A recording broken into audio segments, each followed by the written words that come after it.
بسم اللہ الرحمن الرحیم رب اشرح لی صدری ویسر لی امری واحلل عقدۃ من لسانی یفقہوا قولی۔ داستان حضرت ابراہیم علیہ السلام تیزی سے اپنے مراحل طے کرتے جا رہی ہے۔ کل داستان ایک نئے مرحلے میں داخل ہو گئی، آج اس نئے مرحلے کو ہی آگے بڑھاتے ہیں۔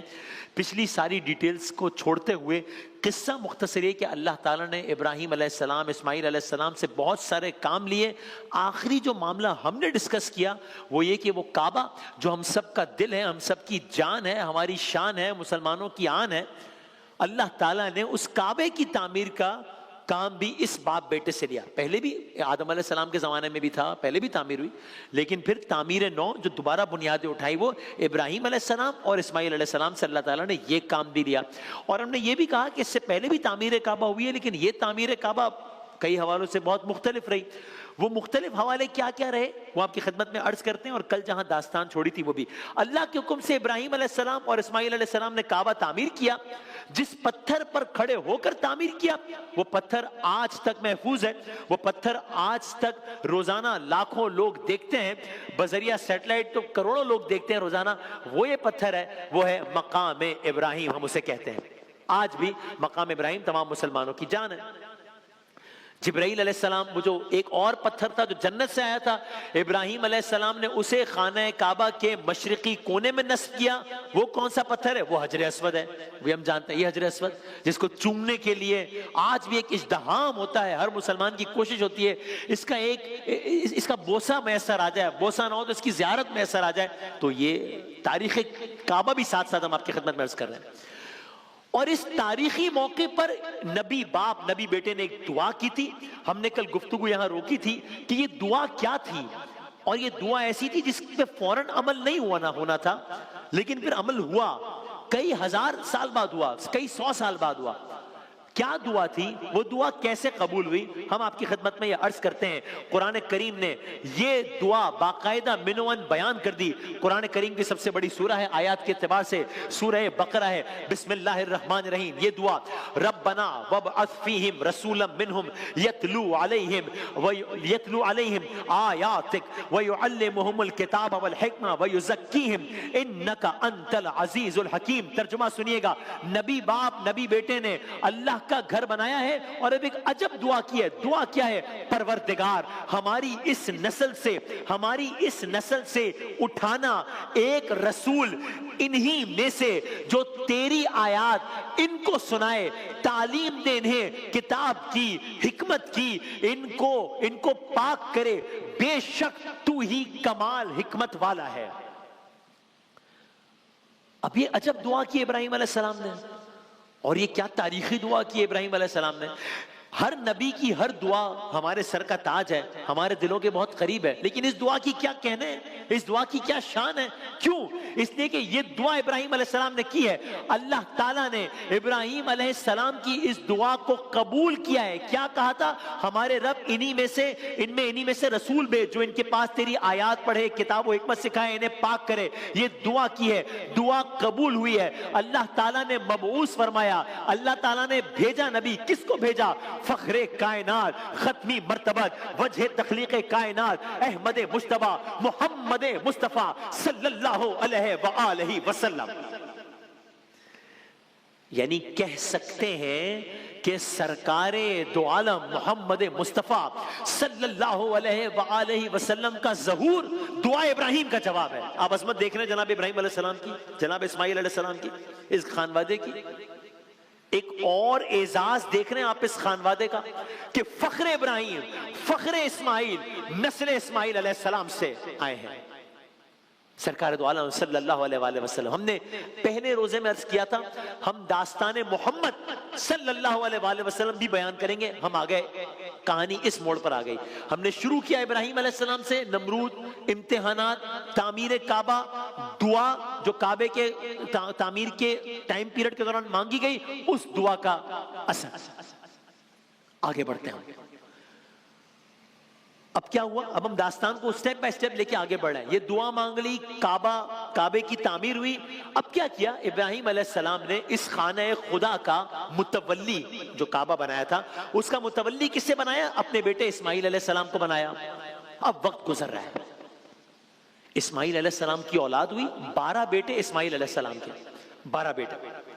ان کی کیا ذمہ داری ہے؟ ان کی بنیادی ذمہ داری ہے خانہ خدا کے انتظامات کو سنبھالنا. ابراہیم علیہ السلام کے ایک اور بیٹے اسحاق علیہ السلام.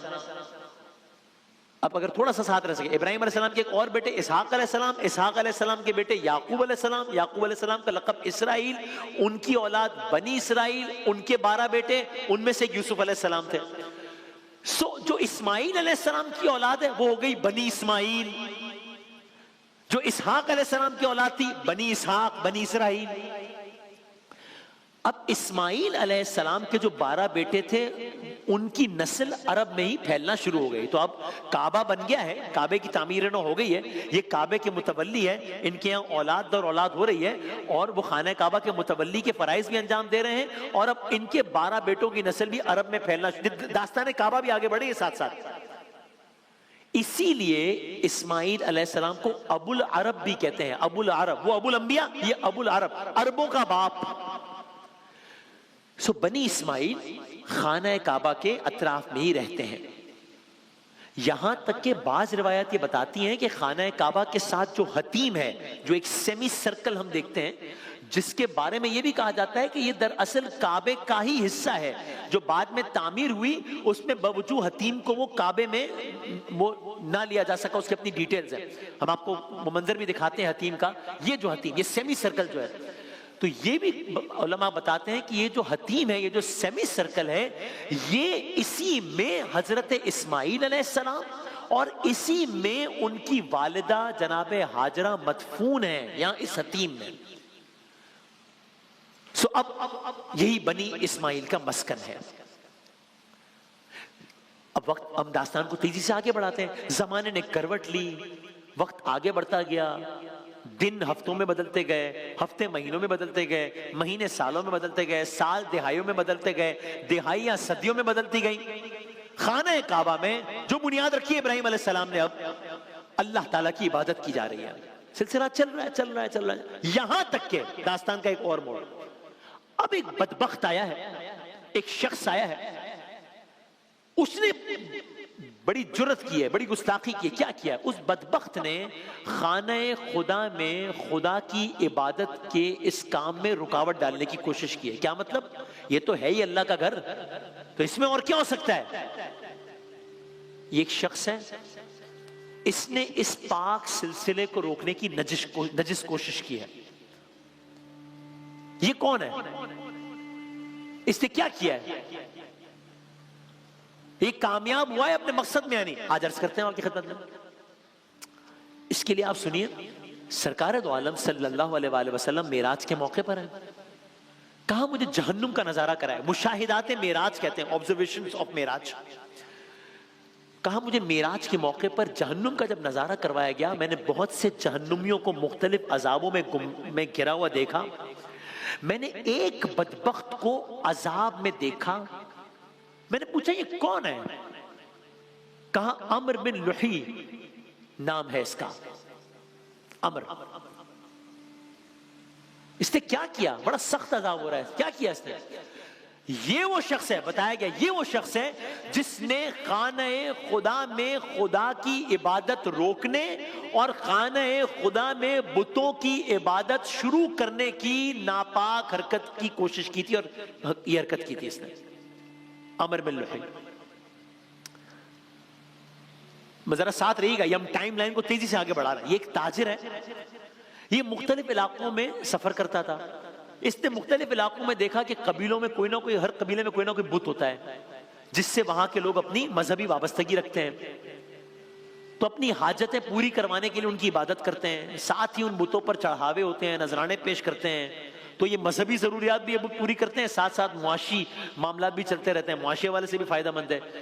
تو بس اس نے پہلا بت خانہ کعبہ یا اس کے اطراف میں لا کر رکھنے کی جسارت اس بدبخت نے کی.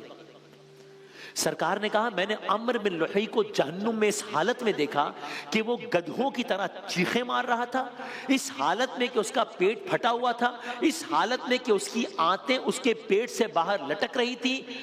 ایک عجب عالم میں دیکھا.